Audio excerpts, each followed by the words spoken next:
The opinions expressed by the host and guests in this show are not necessarily the views of Children's Health Defense.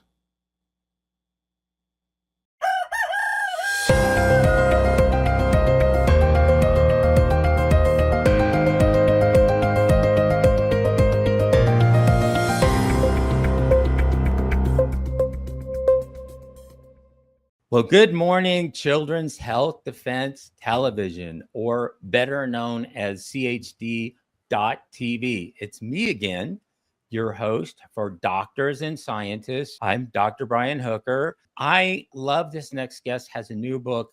I nerded out over this wonderful new book because it's all about being a critical thinker and using critical thinking skills. And I really love that because from personal experience, I've actually gone into especially practitioners' visits, and it was like I checked the brain at the door.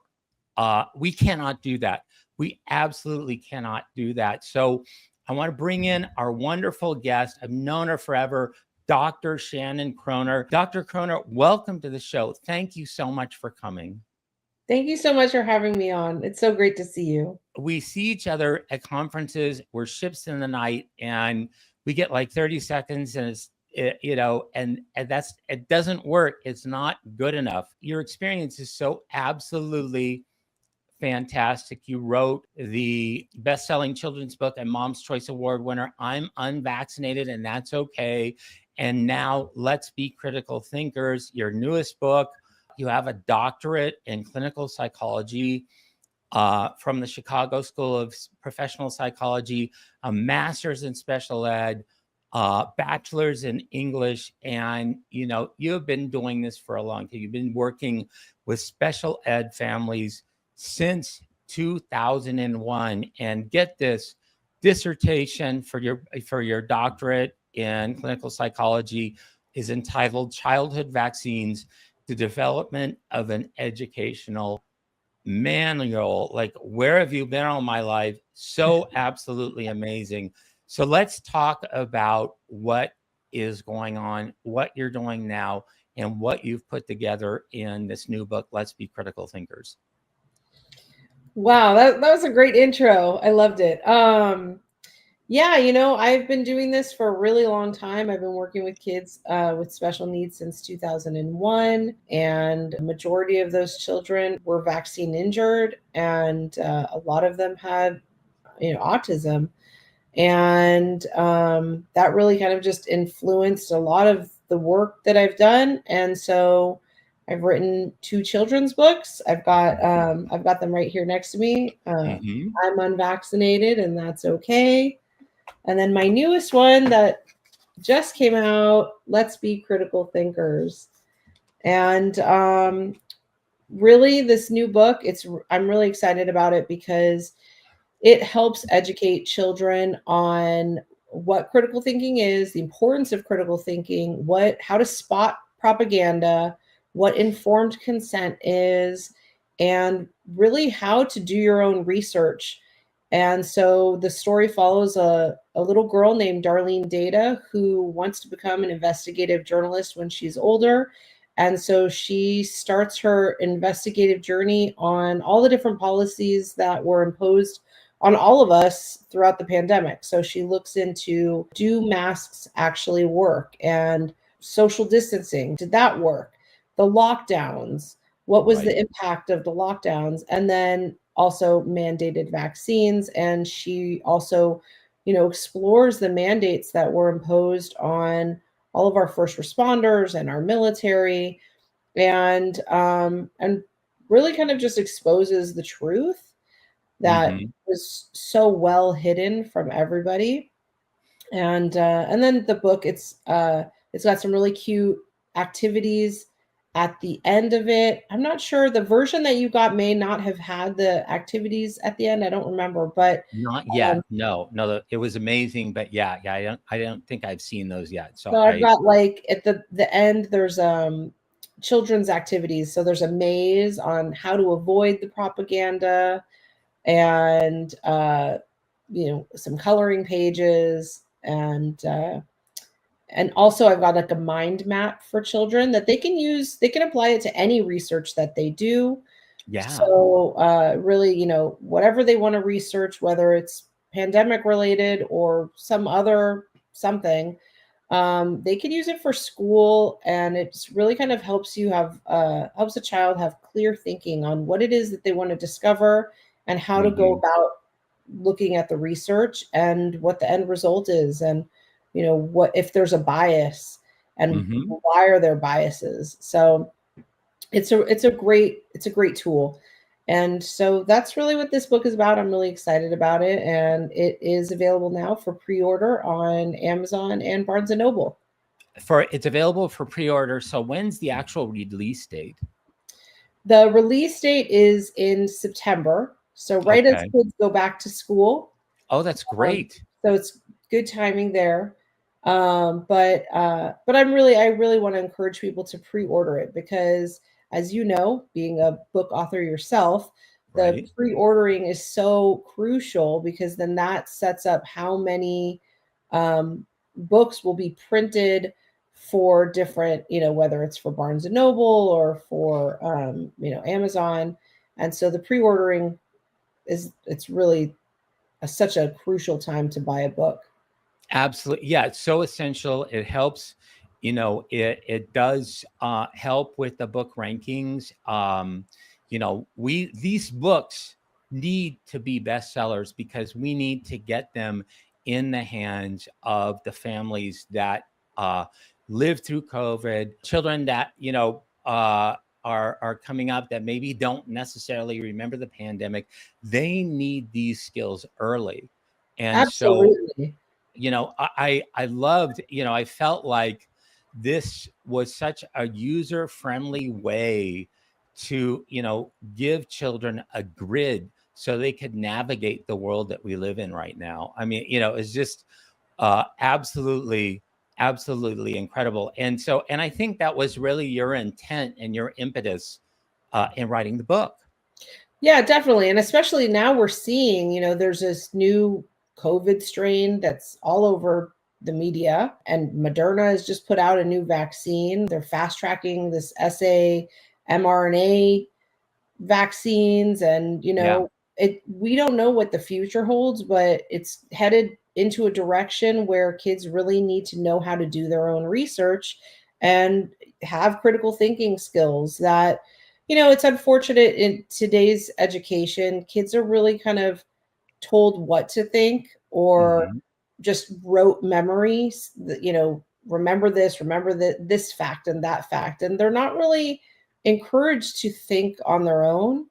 And we saw a lot of that throughout the pandemic, especially with like the media and the scare tactics that were used for both adults and children. But there was a lot of fear that was used that didn't really almost even allow for critical thinking. It was like, Right. you need to wear a mask or you're going to infect others or you're going to kill grandma, or you need Hmm. to wear a mask when you walk into a restaurant. But what about like when you sit down and then you can take the mask off and eat? Like, where's the critical thinking there? Why did that not make sense to like a majority of people, that Right. germs are traveling all around us? I love that. And I want you to contrast that to the interview where Fauci said, trust the science. If you're attacking me, you're attacking the science because I am the science. Contrast that to what you put in the book. That's a great quote to bring up because Hmm. we need to be able to have free thinking skills, and the science is never settled. Science is not supposed to be settled. We are always supposed to be researching and exploring and expanding on the science and on the information. And if here we have this like new virus, nobody knew what it was, everybody was so scared, and all the media did was just use these like fear tactics and propaganda. And you know propaganda is not taught to children, and so many kids are, they see these billboards or they see commercials, and they're just really kind of told to believe what it is that they see, when really they don't aren't really told to understand that there is a motive behind the propaganda. And I try and kind of unfold all of that in my book so that people can, there's so many layers to it, so that children can understand that there is this method out there of, who's controlling the narrative and why is there this narrative, and does it even make sense? And one of the things that my book really educates children is to ask all the right questions.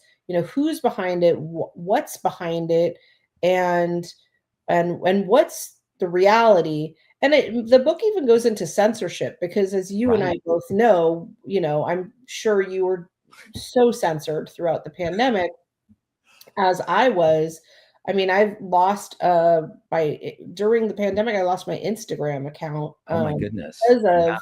because I was sharing information about how the COVID vaccines were going to cause miscarriages, and how they were going to cause low fertility. And there was a post that I did on Instagram, and it just completely went viral. It was like thousands and thousands and thousands of people were commenting just within hours. And because of that information, my Instagram was completely taken down. And then now we see the reality is that all the information is coming out about how the COVID vaccine causes low fertility, and it's caused a lot of miscarriages and stuff. And so the reality is that was the truth, and we weren't allowed to share that truth, because then it would have caused people to rethink getting vaccinated. And so my book, even though it's it's meant for children, but any adult can read it, it's got a lot of information in there in the easiest way to understand it, with a glossary that the glossary goes into what is mRNA vaccines, or what is the definition of vaccine prior to COVID and then following COVID, because as you know, the vaccine definition changed, and what is propaganda, and what is informed consent. And these are things that I think it's unfortunate that children need to know these things today, but they really do. Especially, look, we're already seeing it in California. I just saw the media yesterday saying that they're going to start encouraging people to wear masks again because of this new COVID strain. I mean, are we really going to go down that road again? I hope not. No, and you absolutely see it. And there are so many people that have been so afraid. I mean, the etiology of the federal response was just laden with fear porn. And I want you to comment on some of the, it's rare that I get a clinical psychologist on my show, so I'm going to tell you about my mother. But no. She's wonderful, and she watches the show. Hi, Mom. Hi. The psychological damage that I saw, especially in children.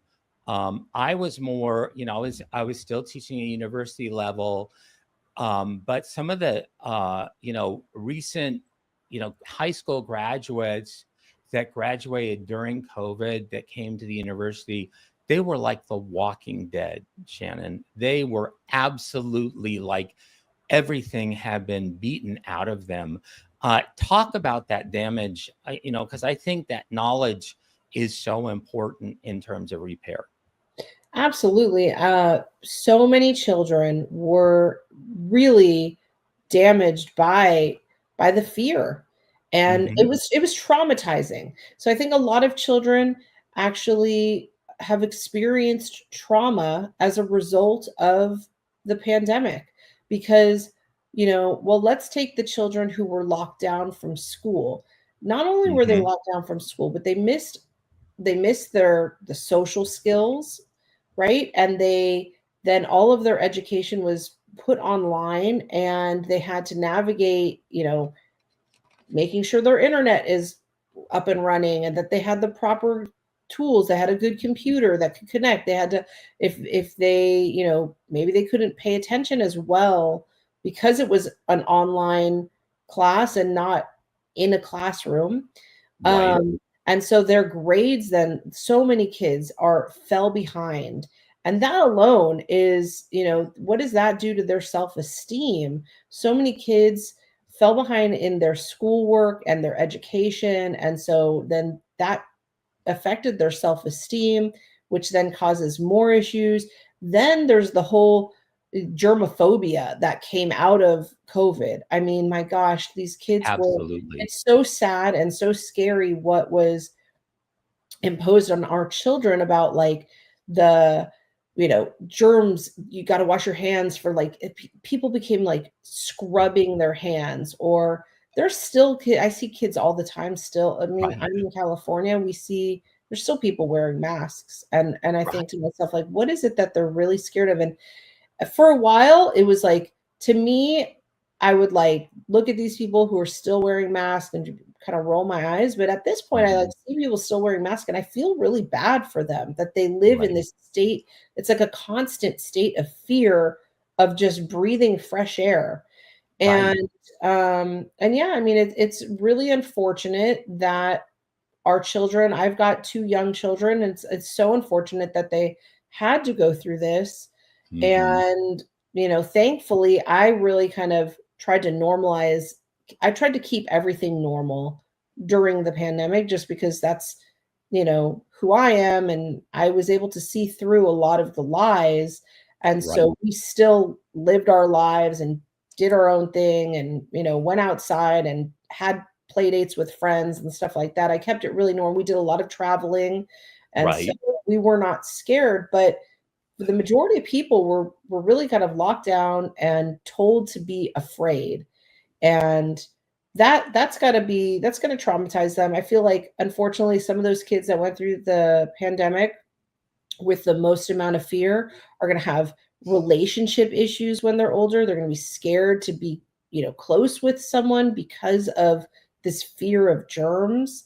Mhm. I don't think we've seen the full impact of what COVID did to people, but at a psychological level, it definitely damaged a lot. And my book, actually, there's a whole piece in the book that talks about um, the lockdowns and how that affected children. And the main character, she actually, in the book, there's a lot of like little interviews in the book. So she interviews in in speaking about that part, she interviews a psychologist and asks the psychologist, like, what did she see? Did the lockdowns help or hurt children? And so there's that whole piece in Let's Be Critical Thinkers. But yeah, I mean, I think that there's a lot of damage that was done, and we haven't even seen the full extent of that yet. Absolutely. Yeah. I mean, it's like we created a society of little Howard Hugheses. Watching people as you take the alcohol wipe and board the plane, and then seeing the ensuing desperately like swabbing down every surface with that little alcohol pad that them and their kids would come into contact is like, get therapy. Oh my goodness, that is Yeah. crazy. Because and I was trained as an industrial microbiologist, and so much of it was so worthless. It was so absolutely useless, and it was a really, really good time to just turn off the TV. Yeah, and it's so funny because when you say like it was worthless and useless, if you think about it, like there were anytime people went into a store, sometimes they're Yeah. still there, the stickers Mhm. on the floor, Oh like, yeah. stand in this circle or stand on that X and then keep a distance of 6 feet. That was just like put into our brains. It was everywhere. And I mean, you've got to think like a developing child seeing that, having to stay 6 feet. Or even when schools finally did open and kids went back, I actually ended up not sending my kids back, and we Right. ended up doing homeschool because I did not want to subject them to all of the nasal swabs and the social distancing and the temperature checks. One of the things, and I feel like this is not talked about a lot, but Hmm. I was a really big like I was very much against the temperature checks, because what you're teaching children is that it's okay for someone to hold a temperature gun to your head. And so Mhm. kids every single day, when they went back to school, they were allowing someone, whether, I mean, look, it's not a real gun, but it was a temperature gun, and it's being Right. held to their head. Like, what is that? How is that, affecting their mental state to allow that to be done, to have it feels almost invasive. Right. And and the nasal swabs and all of that stuff. And then when they finally went back to school, they had to sit a distance away from their peers. Right. um they couldn't play, they couldn't even, like, if there was all the basketball courts were shut down, kids couldn't share a basketball because they had germs on their hands. I mean, there's no reality to any of that, because, like, Right. germs are germs, you're breathing, they're out there. It's six Mhm. feet, and my book talks about that, like 6 feet or 60 feet, it's not going to matter. Germs are in the air, people are walking around, like, people are breathing.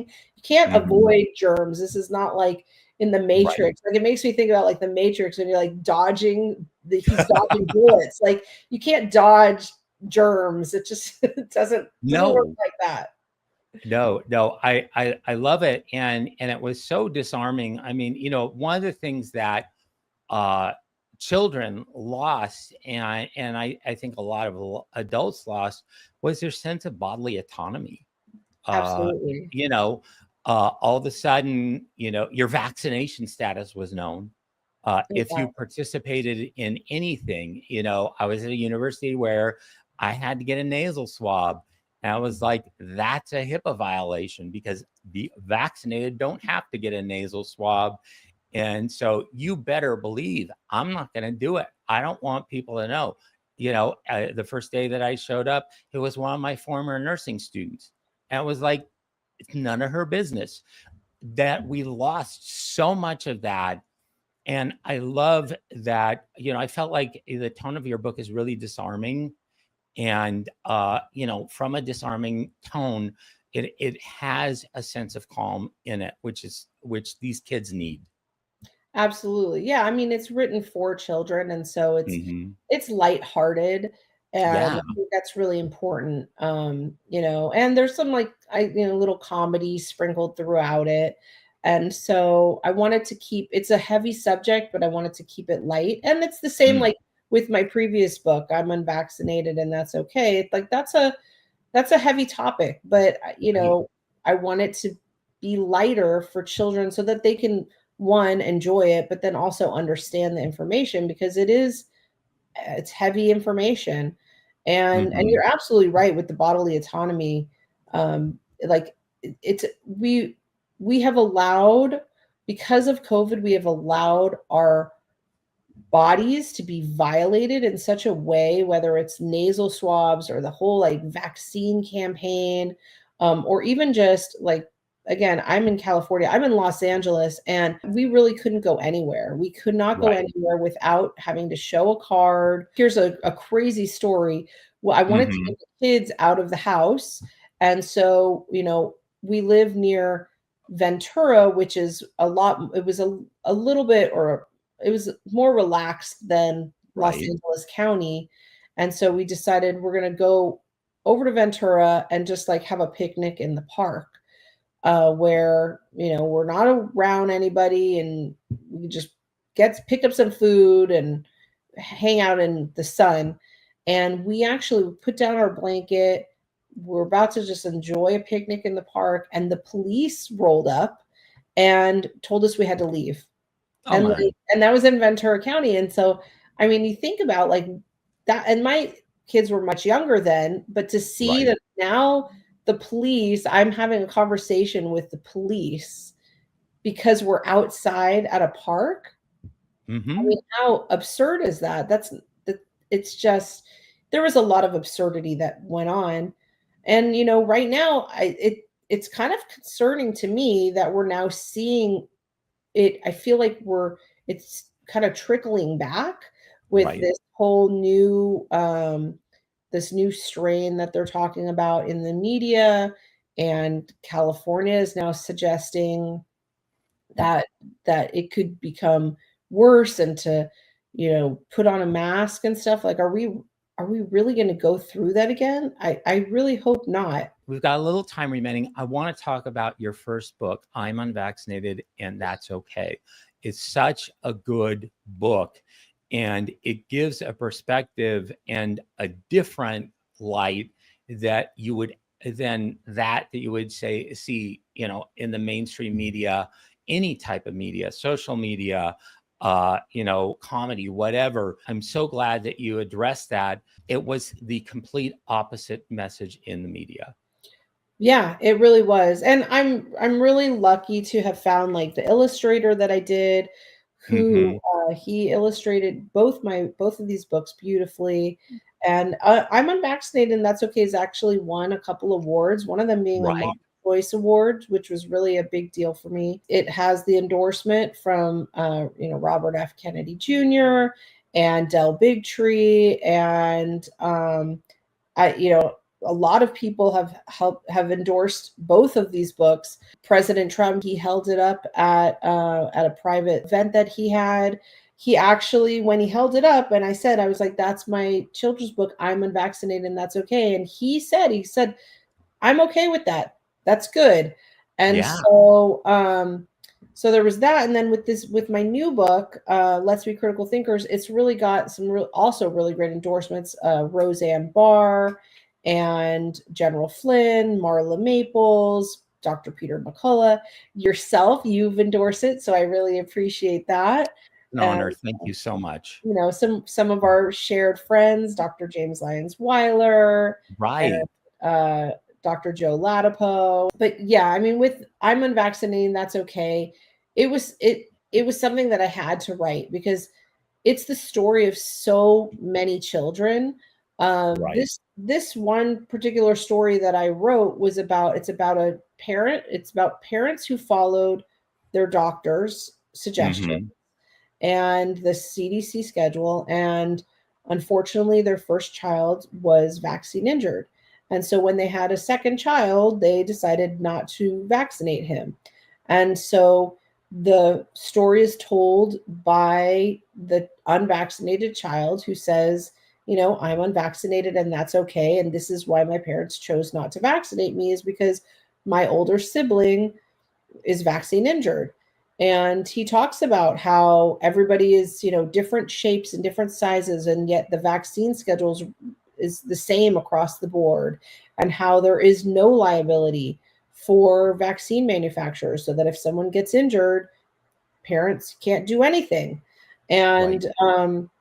And he talks about all the different ingredients in vaccines that are concerning, such as aluminum and formaldehyde. And both books actually have a really great glossary, because I would hmm say probably a majority of people don't know what formaldehyde is or why Right. aluminum is in vaccines, and so I've put that in the glossary of my first book, I'm Unvaccinated, That's Okay. And then in my second book, there's this glossary of what is informed consent and what is propaganda, because these are Right. not typical words that children know, or hear on a daily basis. But it's also words that a lot of parents need to, know as well and understand. Exactly. And so that, really my goal with both books is that it's really meant to open up the discussion between parent and child and have those conversations. And then also use this book. I've heard so many stories from people who have given my first book, I'm Unvaccinated, to their doctor, to their pediatricians, to their teachers. They've put them in school libraries, and just really help educate others and start that dialogue between those people. Well, it's such a fantastic book. I think both books are so age appropriate, and they're learning discovery experiences that like I said before, it's disarming, it's not scary. There's a lot of fun in it. And, there's so many educational nuances that make these books readable and appropriate for kids. So, I encourage people, I have a copy. I'm Unvaccinated, It's Okay. It's available now at, major booksellers like Amazon. You need to really get this book. Even if you don't have kids, this is a really, really amazing resource. And you never know when that opportunity is going to come up that you really need to share this as well. So Shannon, thank you so much. I mean, these are brilliant books, and the way that you've broken it down right now in this interview really helps people understand. Thank you so much. Thanks so much for having me on. It's always great to see you. Absolutely. So great to see you. And thank you again. And thank you, everybody, for joining us for this episode that you need to tell your friends about so they can see this episode with Dr. Shannon Kroner. And thank you for joining us today, and have a great day.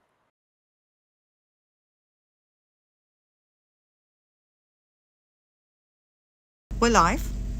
Can you tell us your name? Anna. And you're a nurse? Yes, What- I'm an ER nurse working in Greenville, South Carolina currently. All right. And you work through the COVID era. Yes. Okay. So tell us about what you saw. So we originally started seeing COVID patients in early 2020. Started like in the winter going into the spring. First thing I noticed was that the ERs became very empty. Everyone was scared to come to the hospital. So at least here in this area, the ERs were empty of patients. And nobody was coming in. For about a year, it stayed like that. Despite the news reporting that like every hospital was overloaded and crowded, and nothing like that was happening. We were being sent home because there was no work to do. However, we did get some people coming in that were concerned because their symptoms matched COVID symptoms. And back then, the only COVID test we had was a nasal swab that took 3 days to come back. So essentially, if you came in, you would get swabbed, and if you were sick enough to get admitted to the floor, you were either sent to the COVID ward or the general floor where everyone else went. However, since the test took 3 days plus to come back, anyone with COVID symptoms, it didn't matter if they were elderly, immunocompromised, children, whoever, if you had COVID symptoms and that matched a specific, I don't know, back then it was just, cough, shortness of breath, fever, and a host of other things. If you matched those symptoms, you were sent to the COVID ward automatically.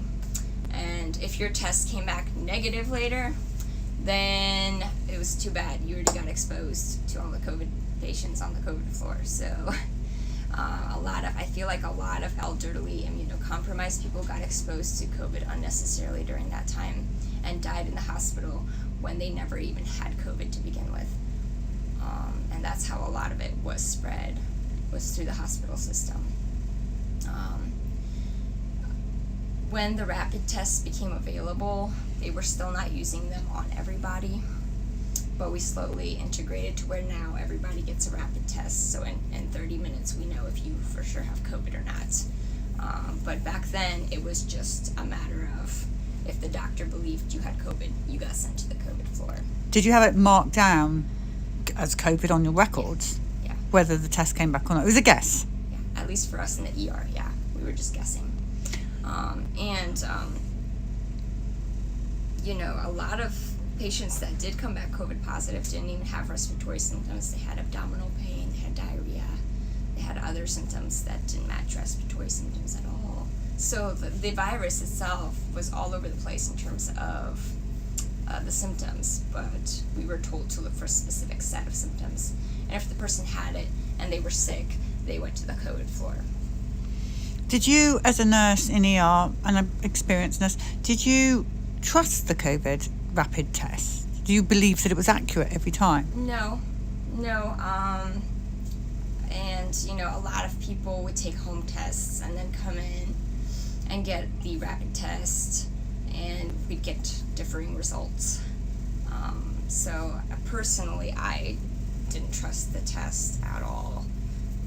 But if you got a positive at all on the swab, like the COVID diagnosis went down on your record for sure.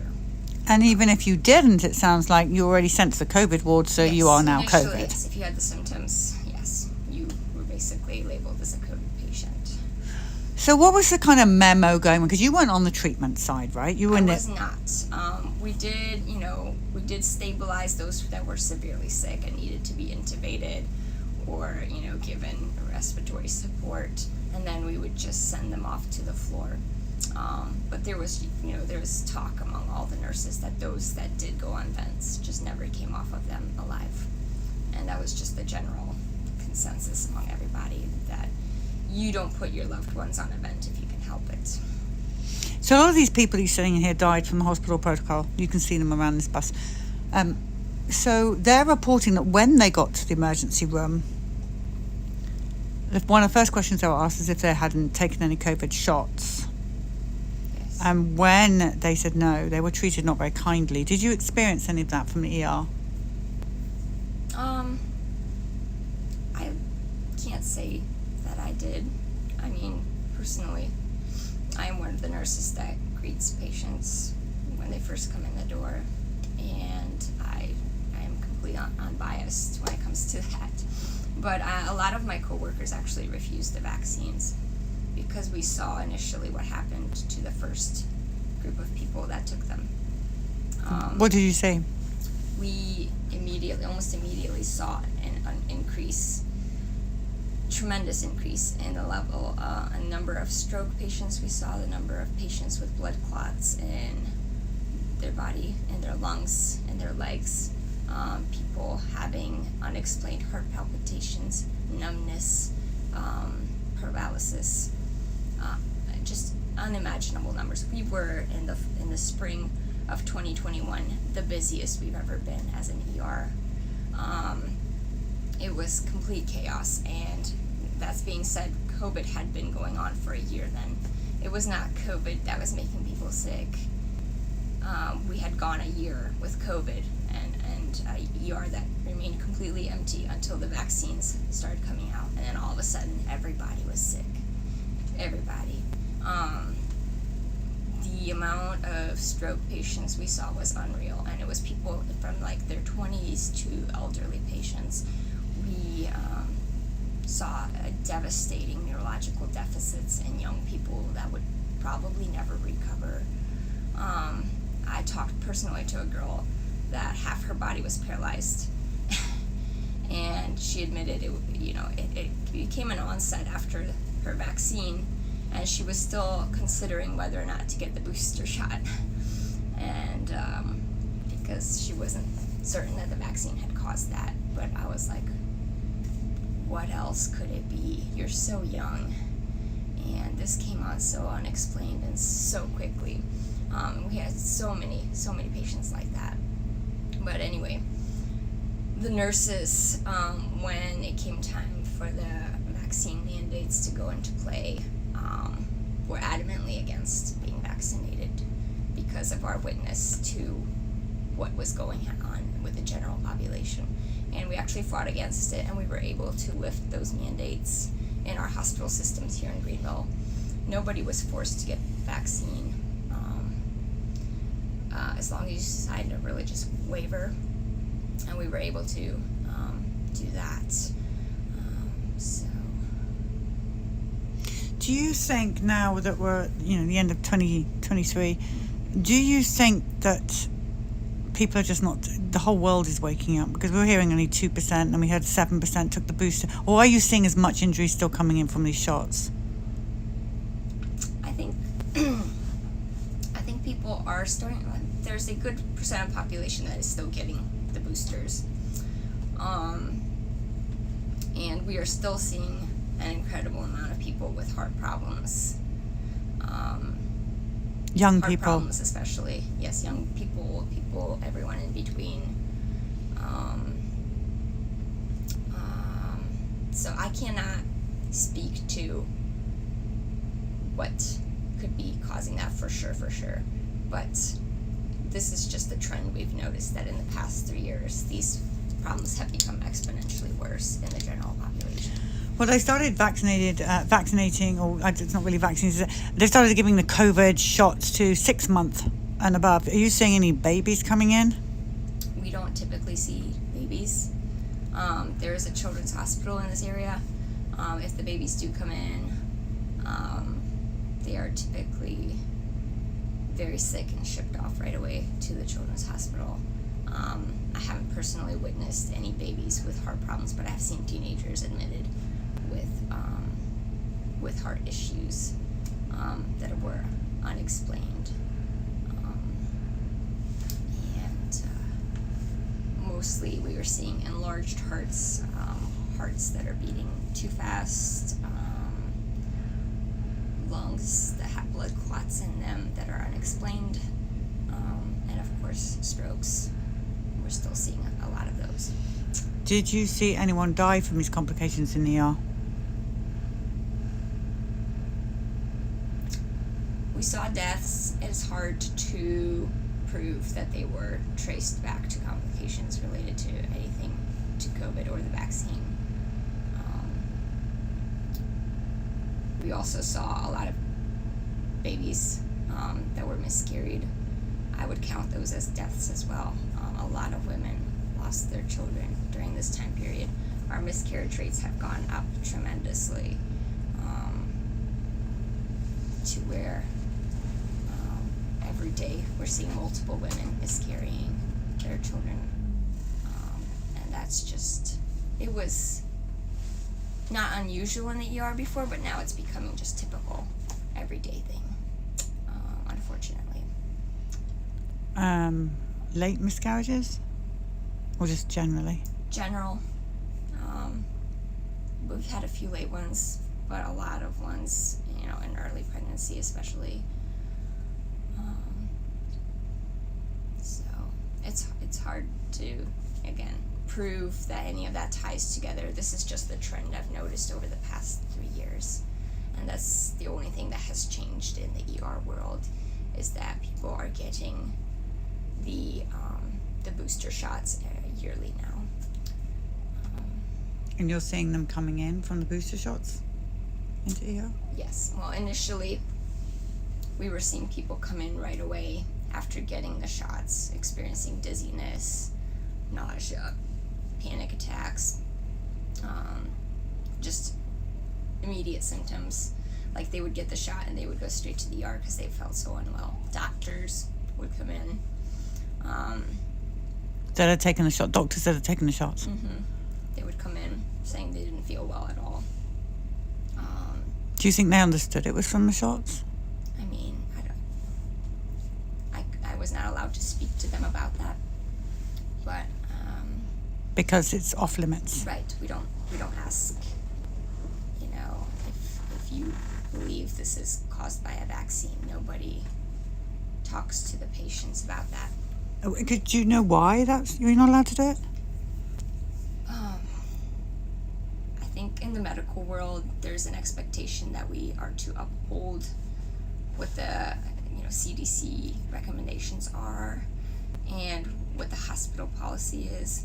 And so if shots are recommended, if vaccines are recommended for everybody, we aren't not to question that. And if we are seeing people coming in with unexplained symptoms, we can't automatically assume they're vaccine related, because that would cause fear and stigma for the vaccines, and that's not what the health community wants. They want everyone on board with vaccinations. So we're not allowed to question people that come in and say, do you think vaccines cause this? We're just to ask, did you or did you not get vaccination? And that's the only thing. And it's just marked down and forgotten about? Yes. We move on. We never bring it up again. So is the ER quiet on the 1st of November 2023, or is it busy? This time of year we're starting to pick up. Usually this from November on, we call it flu season kicks in, which interestingly enough, we had no flu patients in 2020 or 2021. And we had flu come back yesterday, made a comeback last year. So we were seeing flu, strep throat, and COVID mostly all winter long. What's the difference between flu and COVID? It's an interesting question. It's all I know is there's 2 separate tests, and one test comes back for flu and one test comes back for COVID, and a lot of symptoms are very similar. I think COVID does have the tendency more so to cause blood-related issues like blood clots, and long-term symptoms. They call it long COVID, whereas flu is just intermittent. It comes and goes. But I mean, before COVID, people died of flu every year. It was like Yes, a certain flu amount. is still deadly. Right. It's very deadly, especially to the elderly and to children. And so is COVID. You have been a very brave nurse, person, human being, sitting here and telling us all this, and we truly, truly appreciate your bravery. Are you afraid to speak out? I am not. I think the world needs to know what truly happened in these last 3 years and what medical professionals have been seeing all along. And I don't want people to be brainwashed into making decisions because they think they're safe when they haven't seen what happens every day to those who choose to take experimental vaccines. Is there anything else you want to tell the people? I just encourage everybody to make informed decisions. If nobody has offered you a list of side effects and potential long-term damage that a vaccine can cause and the ingredient list that comes with it, then you need to stop and ask for that before you proceed, because a lot of these vaccines are much more than we think they are. And everyone should be making informed decisions. Thank you so much for your bravery